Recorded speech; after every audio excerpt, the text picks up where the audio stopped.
that's what it is really. It's getting scared in front of the other person, however many of those there are, whether there's just one or millions.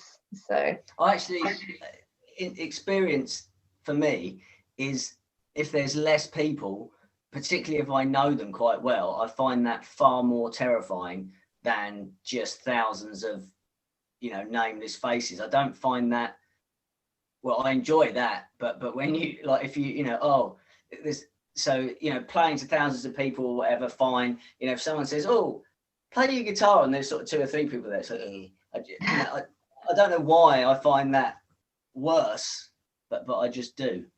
I'm exactly the same. It's really strange. I thought that not many people felt like that, but yeah, I'm the same. If there's just a group of people that I know and they say to me, "Oh, sing for us" or something, I'll do it, but I don't really feel that comfortable or confident. And yet, if I'm just standing on a stage and there's loads of people that I don't know there, it's fine. It's almost like you can reinvent yourself, though, isn't it? And you think, well, they don't know me. So, and what you were just saying earlier about like that certain part of you comes out, that kind of part that's like the performer, it can just come out, and you know that they don't have any preconception of you, so it's fine. Whereas like people that you know might be like, oh wow, I didn't realize Lucas could do that. I've just seen him in, the pub or wherever. So yeah, I suppose as well, you can't maybe flick that performing switch because they already know you. So actually you are, instead of being your performing self, you're just yourself, which is probably no different to them, and probably comes across no different, but to you probably feels, well, it certainly does to me, it's like oof.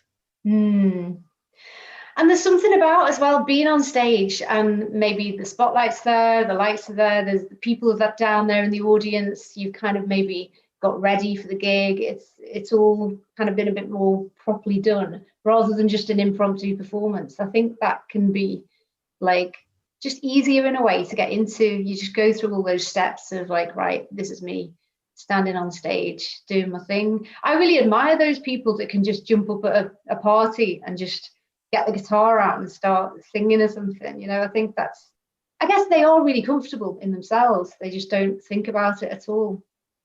Yeah, I suppose as well, for me, there's that thing that, just because I could play guitar all evening for everyone at a party, should I really? Is that really what everyone wants, really? Or am I just going, hey everyone, look, let's all play guitar, and actually maybe they just want to put some music on? I do feel a bit like that, maybe, that actually, yes, I could do that, but really, should I do that? I don't know. I know that, sometimes that there's like half, and it's split, isn't it? Someone suddenly gets a guitar out at a party, and like half the people are like, oh, and the other half are like, oh. Depends how good they are. Not be that person, I think. Well, that's a classic example. What you just said there of a thought that's stopping you from doing that thing, and that thought is saying, "Oh, those people might not want to hear you. There might be people in the room that don't like you doing that in some way," and that could be. I mean, I'm not, whether it's true or false. It's a self-limiting belief, really, isn't it? You're telling yourself something that might stop you from getting that guitar out. And if you want to play guitar, like, why not just get it out and start playing? If there are a few people in the room that want to do something else, well, they can go somewhere else and do it, can't they? But yeah, I suppose. I think actually, but I think you've hit something there. So when I've had sort of performance anxiety, it's never really been about the performance. Very rarely. I think I can probably think of, actually, I say 2, no one can see my fingers, 2 occasions, and it's always been the same sort of thing. One was for a record producer, who was a guy called Tony Clark, actually, that did Moody Blues, Clannad, I think. Anyway, amazing producer. But so we were in a rehearsal room, so obviously you can't feed off anything, and you're trying to give a performance, and there's just like one person standing there, and that's weird. And I felt anxious throughout that performance. And the other one was a similar thing. I think it was for like a publisher or something like that. But generally, it's never about the performance. For me, it's about everything else that goes with it. Are we going to get there on time? What happens if the bus crashes? Well, because it did crash a bus. What happens particularly if I'm in charge of organising some of it, the responsibility that goes with making sure that everyone's there that all our gear work. It's all that sort of stuff that really gets to me. And in fact, if I'm, I've been in some fairly, situations that would probably cause a lot of other people or performers, real anxiety, like stepping in for people in different bands when I've only had like 2 or 3 days to learn the songs and I don't know half of them and things like that. But because it's something to do with me, like, it just doesn't really bother me. It's like, oh, great, I can just turn up and do the one thing that I'm quite confident in, which is just playing my guitar. And if everything else goes away, I don't get anxious, but it's the other stuff, that surrounds it. I mean, I don't know if you feel that when you've been singing, or whether do you get anxious with singing? Again, just like yourself, when I'm actually standing there singing, it's great. I'm just so relaxed, everything. It's like a form of relaxation for me to sing. Yeah.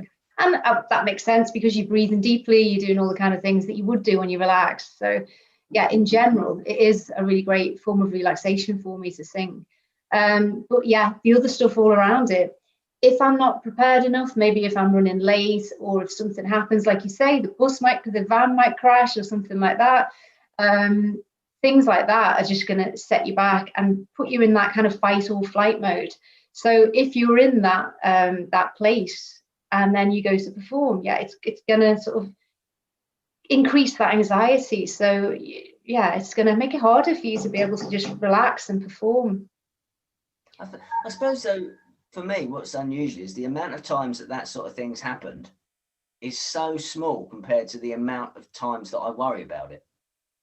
Yes. So actually, when I think of all the things I'm worried about, some of them haven't even happened, and we've had some crazy stuff happen that I never worry about. So we were in America, and just after we finished performing, a tornado blew our stage down. Yeah? Don't you hate when that happens? Well, I've never ever worried about that again. I've been out there since. It doesn't bother me. And you think, why am I not worried about that has actually happened? Yeah. And yet I am worried about things that aren't as bad as being, nearly killed in a tornado, but also haven't ever happened anyway. I do find it very peculiar, the things that, well, particularly that make me anxious, but just in general, is unusual. And it's just something. It's the irrational nature of thoughts. The thoughts that we think, they don't necessarily make sense, and they often don't make sense, actually. They can stem from a belief that started in childhood or started at any point in our lives and kind of stay there. And the part of our mind that's anxious, it's keeping us safe. It doesn't want us to get killed in a tornado or our bus to crash or something like that. It's there to make sure we're cautious and we don't do anything that's going to risk our lives. But it can get stuck in certain ways. So until we sort of turn off that part of the brain or tell it that everything's okay, then it might keep on coming up with all these scenarios, and you're thinking about them over and over again, somewhere in the back of your mind, so that maybe just before you go to do the performance, there might be a little thought somewhere there that's saying, oh, you're going to trip up as you go on stage, or someone there is going to heckle me, or, it might just be like at one gig, like, your string is broke or something like that, or like someone turned up and wasn't happy with you or something like that. And then it can kind of just inserts a little program into your mind somewhere that says, oh, that's kind of dangerous, that might happen again. Okay, I'll keep thinking about that so that I can somehow make it not happen again. But obviously you can't. It's not the same as a real fight or flight response, like you're going to run away from a tiger or something like that. It's a different kind of stress altogether, but it gets all muddled up in there, really. So it is good to just become aware of those thoughts and let them go. There's various techniques of how to let them go. But even just becoming aware of them and saying to yourself, right, I'm just going to stop thinking that can be enough. But often it needs a little bit more, a few little magic tricks along the way. Something I've often wondered, actually, and you're probably a good person to answer this. Do you think how you think things makes a difference? Because I would class myself as a creative person, and when I think things, I think them like in full color, as if I'm seeing them. It's like, watching a film. I know it sounds a weird thing to say, but when I think things, that's what's going on in my head. Whereas you'd speak to some people and they just like think, oh, that might happen. And that's actually just those words might be going on their head. But is it worse, do you think, to actually see it all happening? Does that make it a bit more terrifying?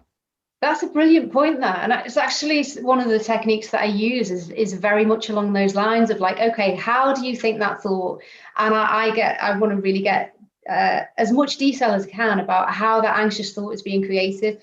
And you're right, you know, if someone is very, very imaginative and they're creating this movie in full color about, for instance, you know, something crashing or the guitar smashing into pieces or whatever's going to happen, someone storming the stage, that is going to just make such a big difference to the way you're feeling. It's going to really kind of make you feel more anxious.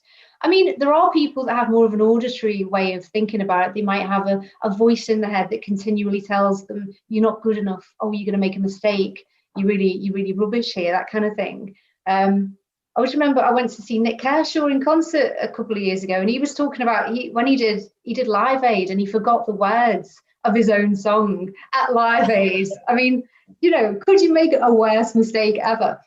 And he calls the voice that talks to him in his head, he calls it Frank. And in fact, he's got an album out called Frank, because this voice is continually saying, you're going to get that wrong. Oh, you're going to forget that. Oh, you're going to do that.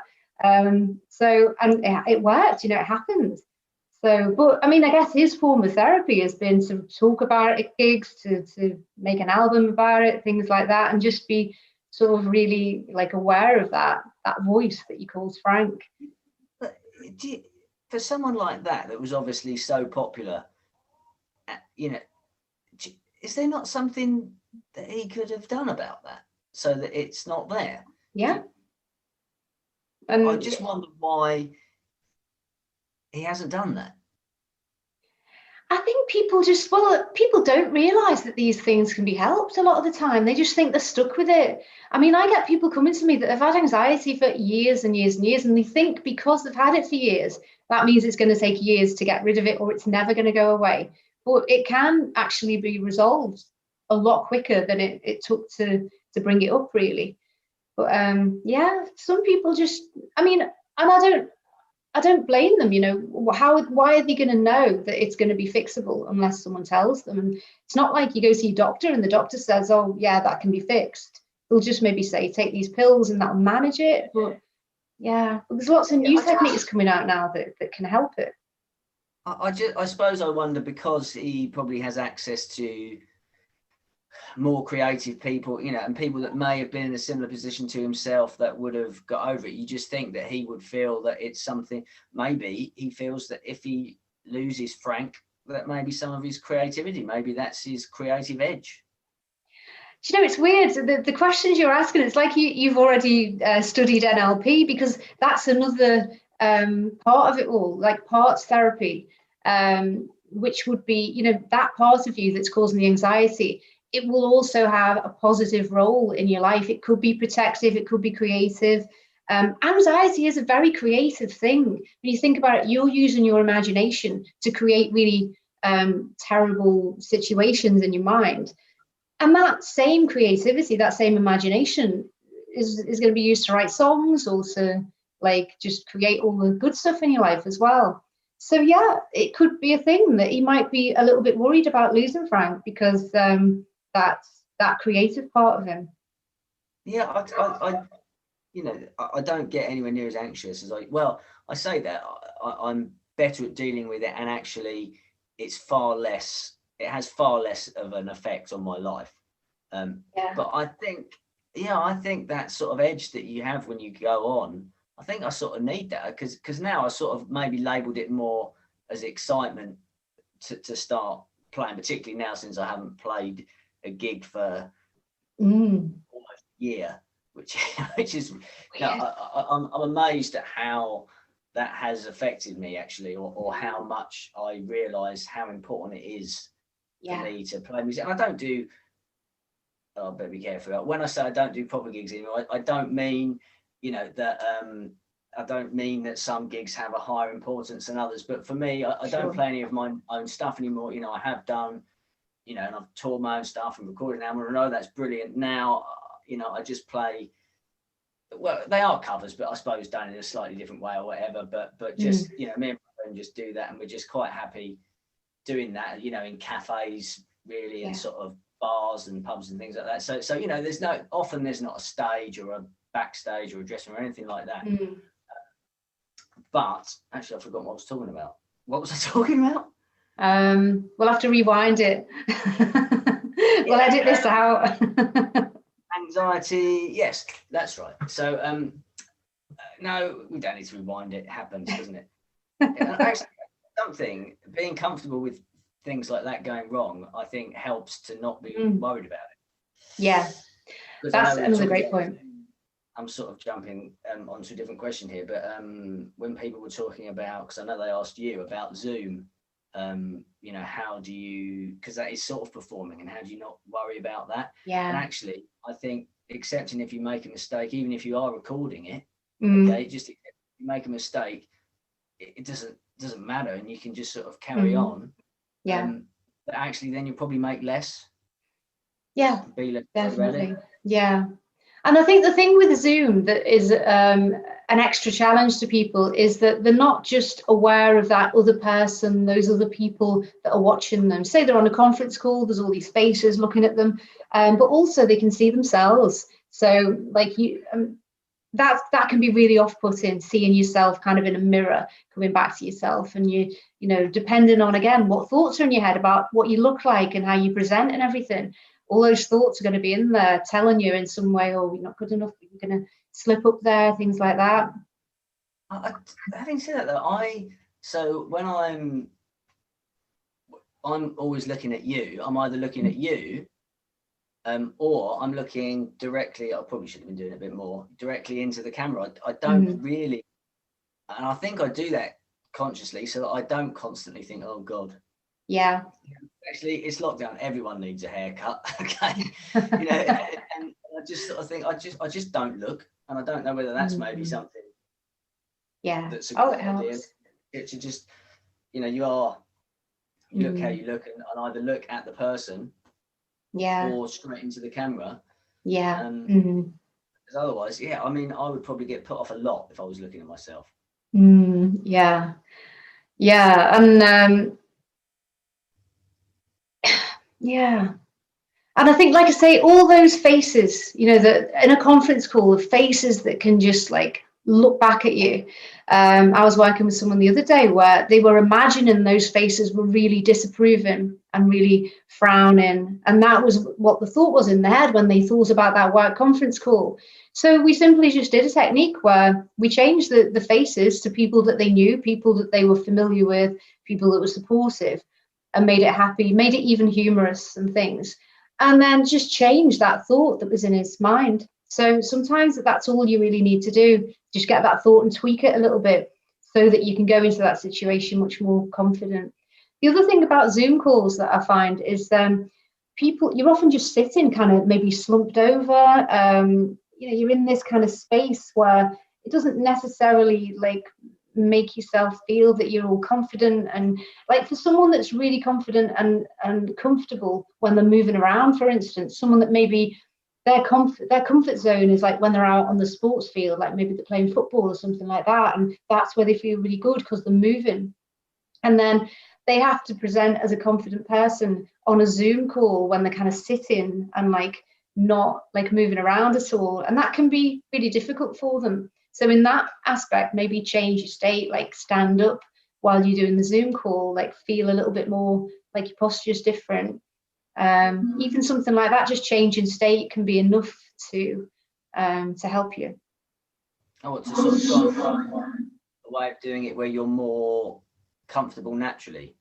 Exactly. Yeah. So it fits your way of being rather than just fitting what everybody else is doing, which is just sitting in front of the computer in the living room usually these days. So yeah, and even doing something.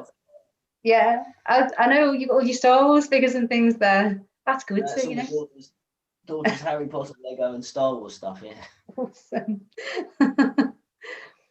But you know, things like that, even surrounding yourself, like it doesn't have to be on screen. It could be something that is opposite you. It might be something that just makes you feel comfortable in that space, or doing something previous to the call, like maybe doing a bit of exercise or doing a bit of deep breathing, just something to kind of get yourself prepared for the call and to get you in that state of mind where you just feel all right about it.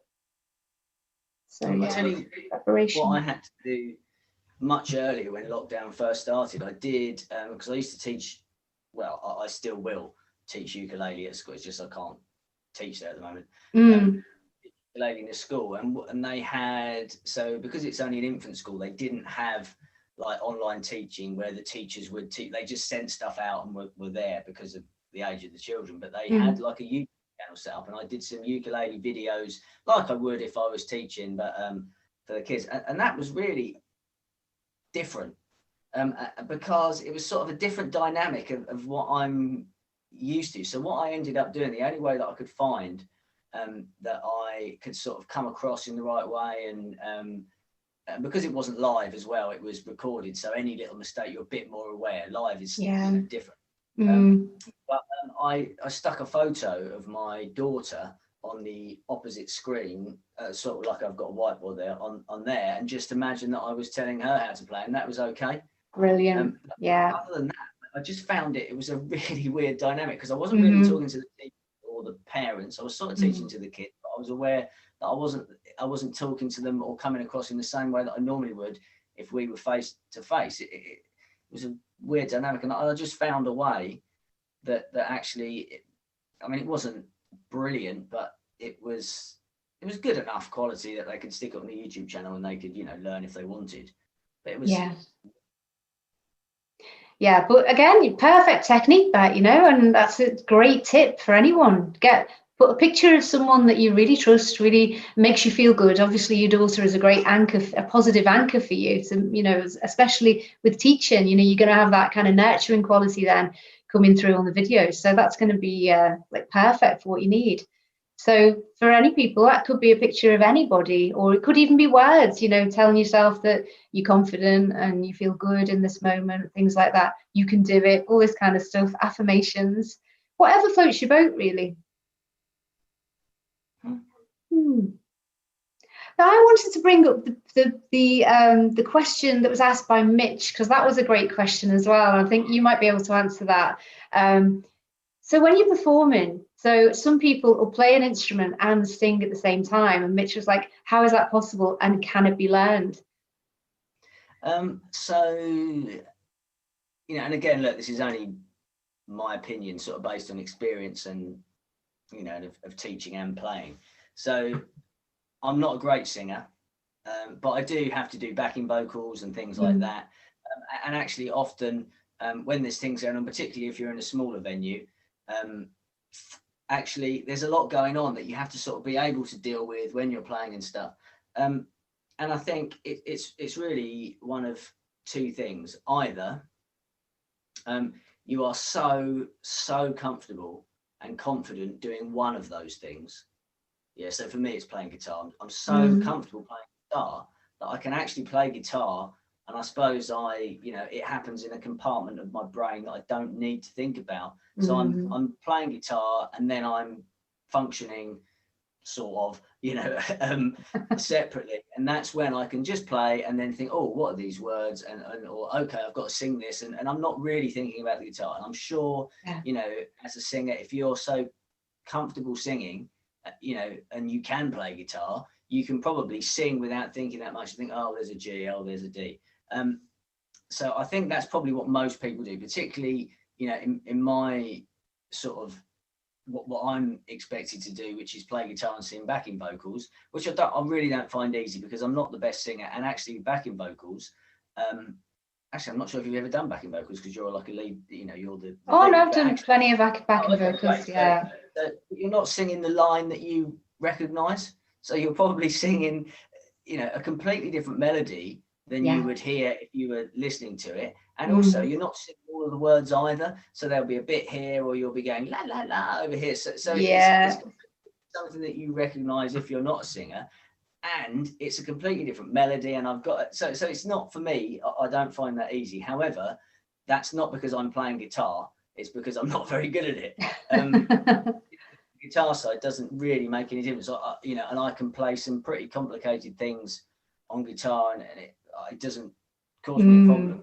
It doesn't make me sing any less well than I would if I wasn't playing. It's just I'm not great at singing the harmonies, really. So there's that. And then the other thing, I think you can sort of learn it as a whole.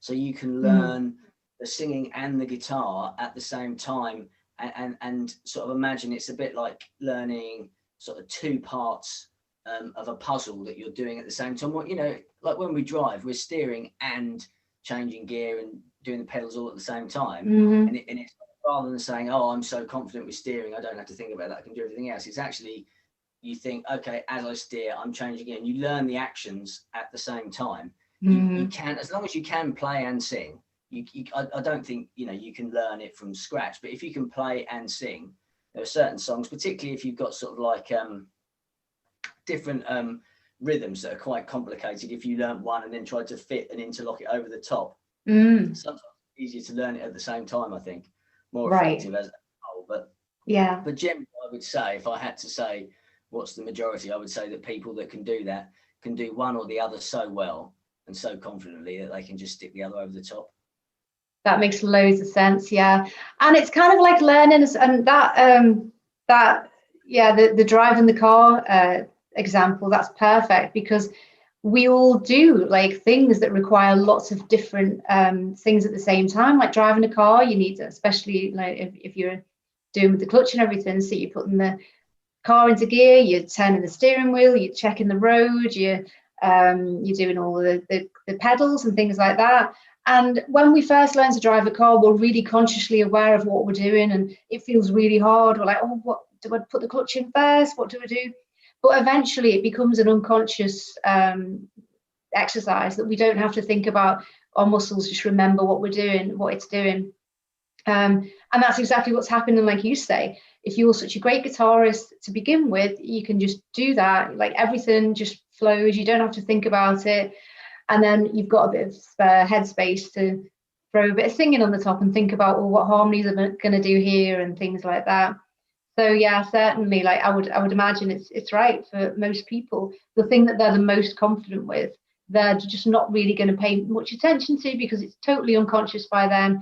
That part of the mind is taken over, and you don't need to like spare any extra headspace for it. Like for me, I mean, not that I can really play piano to any extent, but if I was going to do that, the singing I wouldn't be thinking about, but I'd be like, oh, where do my fingers go right now? So definitely, yeah. And I suppose I've only just thought of, if you're writing a song, actually that's sort of a slightly different dynamic, because as you're creating it, you're sort of only going to be creating things that you can do anyway. So I know people do things in different ways. So some people might come up with a load of chords and then sing over the top. Some people might, come up with some words and they think, oh, what can I go with that? But sort of in my experience, generally, you're sort of most of the songwriting that I've sort of done or been part of, you come up with a really cool guitar part, or I would, and then I would either, even though I'm not great at singing, sort of come up with a melody that fits it brilliantly. And I might not have any words, but I would have the syllables that have to fit over the top. So you think, okay, how can I make it? It's that makes the song catchy. It's that hook. It's not necessarily, having great words is really important, but it's how those sort of syllables and the rhythm of the words fit in with, with what you've created musically. And I would sort of come up with something like that, or the singer that I used to work with when I was writing my own stuff, he would do something similar, and then between us that would sort of turn into something. But generally, because it's come out like that, you would only really start with things that you can do. So you wouldn't come up with something that you can't do, because you can't do it.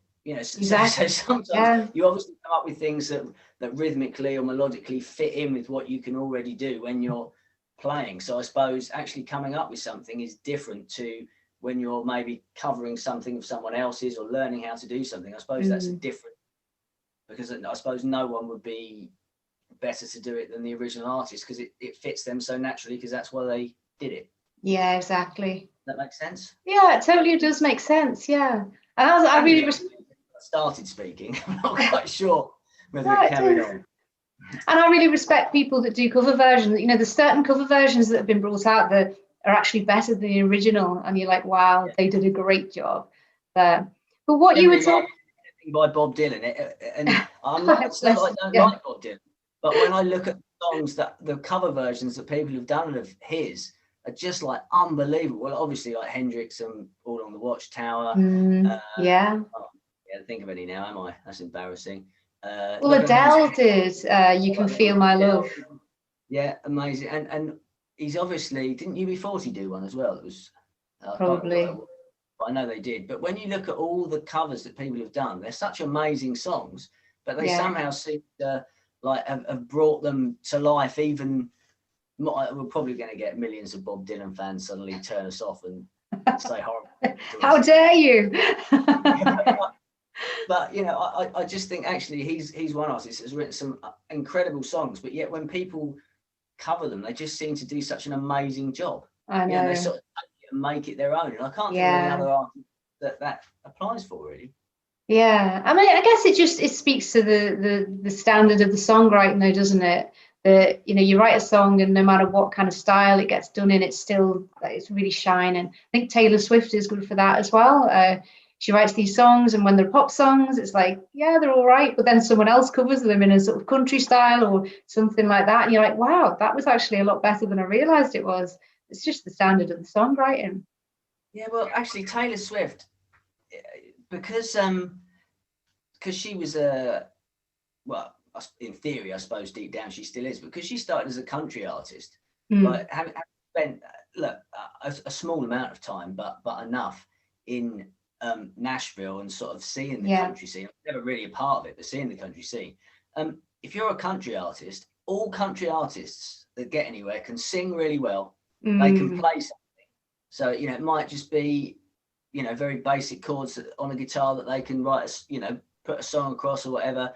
And they can all write songs, because if you don't do those, you won't make it or get through everyone else. So no matter who it is, no matter how, when they come out, you know, as a pop artist, or, you know, Miley Cyrus is another. She's got an amazing voice, and, you know, could probably just sit down with a guitar and put on a great show, as could Taylor Swift or any country artist. But because, you know, they go through and then they're sort of more pop artists, aren't they? And they're sort of to a wider audience, and they're sort of mega stars. You know, that's great, but deep down they can all write songs, play, and, you know, and sing, because you can't if you just can't, because everyone else can. So if you couldn't, you wouldn't get anywhere. Exactly. Yeah. So, well, I'm aware of the time, and we're going to start to run out of time soon, aren't we? So I'm just thinking, did we cover everything that everyone asked for? Did we want to answer the question about being introverted? I'm not sure I can. Maybe you can.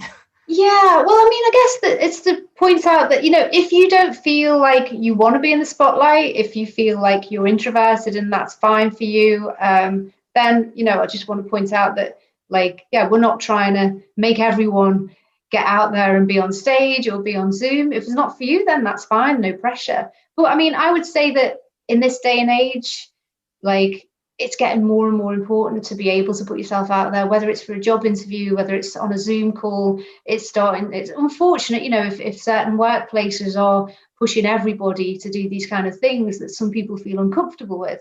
But sometimes it is good to push yourself outside your comfort zone and you can get a lot of benefits from that. But yeah, if you feel like it's not for you, then, you know, I'm not certainly saying that you should everyone in the world needs to be doing this. You know, some people are just better off behind the scenes doing their things, and we need people behind the scenes as well. Not everyone needs to be in front of the camera. I suppose it's hard though, isn't it? Because I think some of the most beneficial things that I've done, I probably didn't want to do. Me too. And I felt really uncomfortable, and particularly actually at a point when I found performing really difficult. And again, it was from what we were talking about earlier, not because I ever worried about the actual performance, but all the stuff that was going on with it, and, you know, and actually, if I hadn't have forced myself through that because I really wanted the benefits of what I was doing, I certainly wouldn't be anywhere near as comfortable as I am performing now, because I got through it. And I sort of think, actually, if I hadn't have done that, would I have never performed again?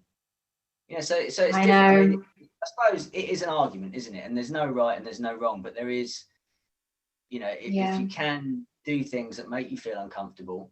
But then, you know, I suppose being in a cage with a tiger would make me feel pretty uncomfortable. Yeah. But I remember the first time I went on stage, not as a kid, because I think as a kid I was just like, yeah, jump on stage, do these things, it's all fun and games. But as like more of a teenager, when I was doing a proper sort of gig, I think it was an audition actually. I was that nervous that I could not sing. Like my voice wouldn't come out. It was stuck. And then I remember the first like proper stage performance, I was shaking like a leaf. And I was just hoping that people couldn't see me shaking. So yeah, every time I've gone on, well, you know, when I first started going on stage as sort of an adult, it's been nerve-wracking for me, completely nerve-wracking. And it was just taking years and years of doing it to the point where I enjoy it now. You know, it's because I think when you get used to doing something, it just gets more, you know, it's more enjoyable if it's something that you really want to do. And obviously, if you didn't want to do it, then you wouldn't be pushing yourself to do something that was so uncomfortable. So yeah, there's obviously if there's part of you that's going, oh, I really need to do this, then it's for a good reason, isn't it? So yeah, there are definitely ways around it. There's techniques, there's things you can do. I mean, obviously on the scope of this call, we can't really, you know, go over specific things, but certainly just being aware of the thoughts. Pardon? Yeah, next time maybe. Yeah, we could maybe do a little, we could go into it a little bit more about where the thoughts come from and what to do about them, things like that. Yeah, I definitely think if people knew why they feel the way they feel and why it feels so terrifying, I think maybe that sort of bit of understanding might sort of help them not be so terrified. Exactly. Oh yeah, no, it really does. Sometimes it's just speaking it out loud and you notice that the thoughts that sounded like they made so much sense in your head, when you speak them out loud, they suddenly you can kind of see them for what they are, that they're just irrational. Because they often come from a very young place. You know, maybe it's a belief you picked up when you were 5 years old or something. And when you speak it out loud as an adult, you suddenly realize, that's not quite doesn't make quite as much sense as it did in my head.